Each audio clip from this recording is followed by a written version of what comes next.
নবাবগঞ্জে আমাদের এই বাংলাদেশের নাগরিক দুই ভাইকে ভারতীয় বিএসএফ পিটিয়ে হত্যা করে পদ্মা নদীতে ভাসিয়ে দিয়েছে মমিন এবং রিঙ্কু ভাইকে। আপনারা ইতিমধ্যে জানেন গত নভেম্বরের 29 তারিখ শনিবার আরেকজন শহীদুল ইসলাম ভাইকে ভারতীয় বিএসএফ গুলি করে হত্যা করেছে। একের পর এক মাসে প্রতি মাসে ঘরে দেখা যাচ্ছে আমাদের যে চতুর্দিক থেকে তিন দিক থেকে আমাদেরকে ভারতীয়রা যেভাবে ঘিরে রেখেছে সীমান্ত এরিয়াতে 100-র মতো মানুষ প্রতি মাসে ঘরে মারা যাচ্ছে শুধুমাত্র ভারতীয় বিএসএফ দ্বারা। এটা কখনোই একটা স্বাধীন সার্বভৌম রাষ্ট্র হিসেবে কেউ মেনে নিতে পারে না। একটা স্বাধীন সার্বভৌম রাষ্ট্রের মধ্যে নাগরিকের প্রধান একটা ইস্যু হচ্ছে যে তার নিরাপত্তা নিশ্চিত করবে এই রাষ্ট্র ব্যবস্থার মাধ্যমে।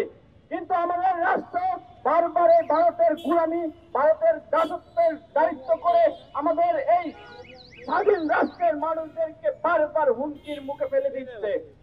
এর চরম জবাব কেউ দিতে পারছে না। কেন দিতে পারছে না? কারণ এই সরকার বা এই রাষ্ট্রের মধ্যে যারা সরকার গঠন করে তারাই এই ভারতীয় বলয়ের শক্তিমত্তাকে ব্যবহার করে বাংলাদেশের সরকার গঠন করে।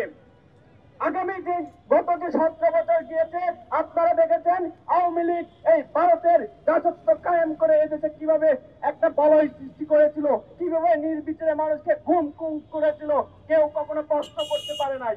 পুনরায় আবার দেখা যাচ্ছে আমাদের এই রাজনৈতিক দলগুলো আবার সেই ভারতের বলয়ের দিকেই মুখ ফিরিয়ে নিচ্ছে না, বরং তাদের দিকেই ফিরে যাচ্ছে।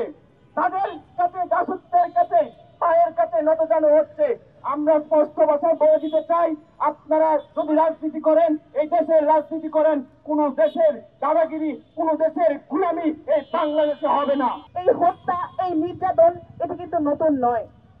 স্বাধীনতার পর থেকেই আমরা দেখেছি ভারত কিভাবে বাংলাদেশ সীমান্তে পাখির মতো গুলি করে হত্যা করেছে শত শত বাঙালি জনগণকে।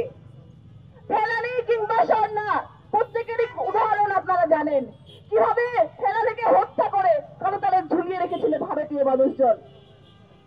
এই বিএসএফ যেদিন ফেলানিকে ঝুলিয়ে রেখেছিল কলতালে, সেদিন শুধু ফেলানিকে ঝুলায়নি, বাংলাদেশের স্বাধীনতা এবং সার্বভৌমত্বকে ঝুলিয়ে রেখেছিল। আপনারা দেখেছেন বিগত বছর এবং এই বছরে ভারত কেবল হত্যা করেই ক্ষান্ত থাকেনি, তারা হাজার হাজার ভারতীয় এবং মায়ানমারের মানুষকে পুশিন করে বাংলাদেশ সীমান্ত দিয়ে এই বাংলাদেশের অভ্যন্তরে পাঠিয়ে দিয়েছে।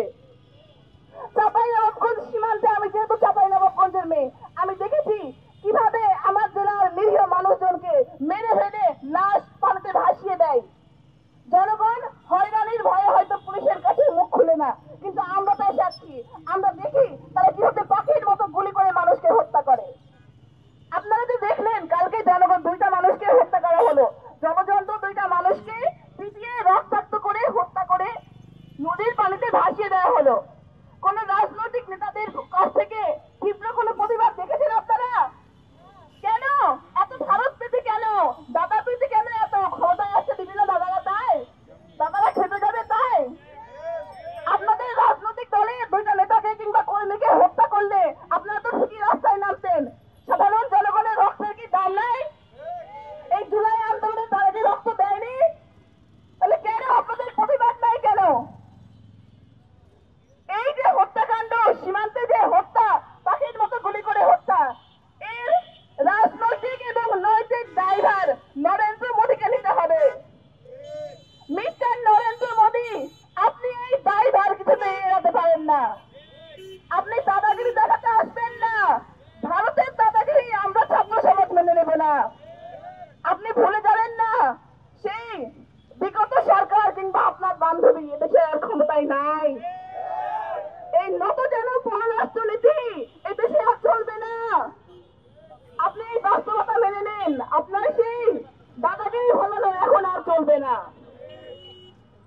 প্রিয় ভাই এবং বোনেরা, আমরা আশা করেছিলাম এই 24-এর গণ অভ্যুত্থানে হাজারো মানুষের প্রাণহানি এবং সহস্র মানুষের অঙ্গহানির পরে যে ইন্টারিম সরকার আমরা পেয়েছিলাম, আমরা ভেবেছিলাম এই ইন্টারিম সরকার অত্যন্ত দক্ষতার সাথে এই সীমান্ত হত্যাকাণ্ড বন্ধ করবে। কিন্তু আমরা বারবার হতাশ হয়েছি।